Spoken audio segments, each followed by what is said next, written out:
Explaining why there's a big fight going on with the CBRM mayor and council versus Premier Tim Houston and his team is a bit more complex than you might think.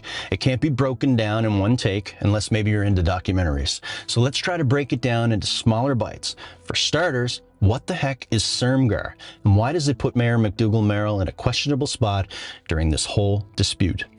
Hi, I'm Joe Ward of Boxer Shorts Media, and I watch hours of these neuron-killing political videos because most folks simply won't. I'm not going to pin any of that voter apathy nonsense on you guys. You don't watch them because they're boring as hell, they're long-winded, and most importantly, you have far better things to do. But I did, so here's my ringside report. SERMGAR. It's a horrible acronym, so let's break it apart, and I'll tell you why it puts Mayor McDougall in a bit of a tough spot. It stands for Service Exchange, Renegotiation, and MGA Review Committee. You see how sneaky they are? They snuck an acronym inside of an acronym that was already too big. The MGA part means Municipal Government Act, and it's the primary act that tells us what the province will let us, the CBRM, as a municipality do, or what we can't do. So now we can forget about trying to memorize SERMGAR. To oversimplify, it's really just a proposal on how much the province should give us and how much we have to pay them back for stuff like education, public housing, and corrections, and what we have left over to work with, if anything at all. SERMGAR was used by the province as a wish list for the municipalities. They decided how they were going to change the service agreement with consideration of that wish list. Well, you can wish in one hand and crap in the other, and see which gets filled first. And because they love sounding important, they say their decision ends up in an MOU or Memorandum of Understanding, and it's since become law in Nova Scotia when they passed Bill 340. And Bill 340 is what Mayor McDougall and the CBRM are up in arms about right now. They don't think the New Deal is any good, and they're probably right. The province has lowered our equalization transfer and reduced some of our expenses, but they're going to leave education on our books and then let them keep growing.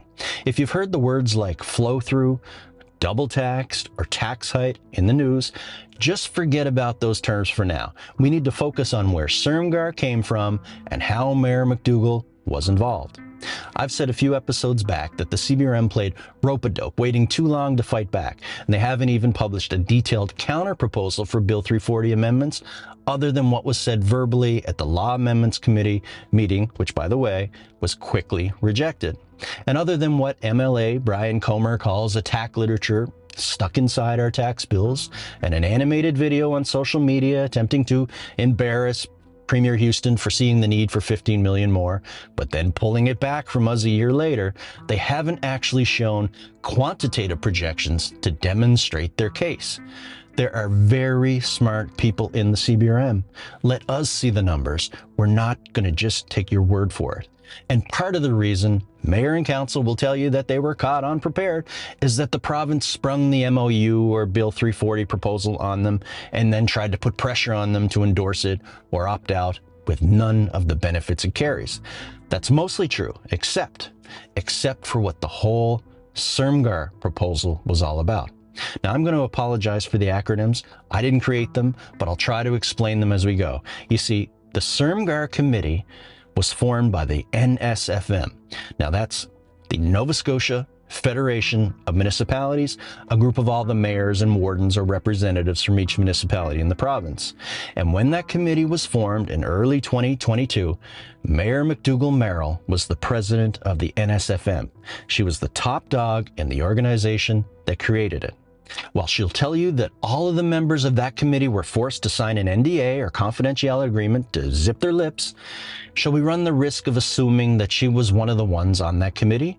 After all, she is the mayor of the second largest municipality in the province and was the president of the NSFM itself.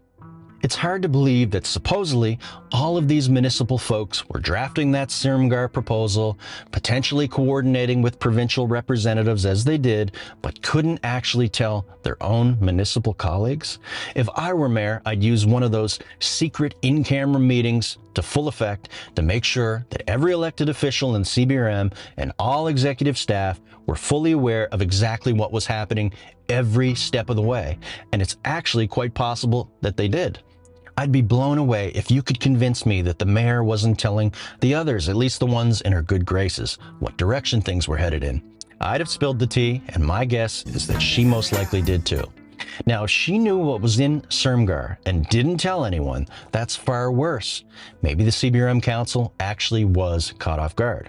With the CBRM being the second largest municipality in Nova Scotia, we either had someone on the SERMGAR committee or we're incompetent. But if we had someone on the SERMGAR committee and we knew Houston had already pulled the $15 million from us, how on earth did we get caught with our pants down?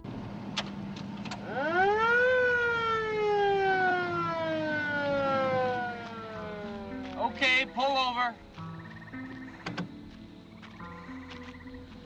If SERMGAR was in the works for about a year, when the February 2023 version of the proposal that was included in the CBRM Special Council meetings agenda package in late October, then they had about a year to be thinking about where things were headed and to prepare some contingency plans if Houston's team offered a bad deal.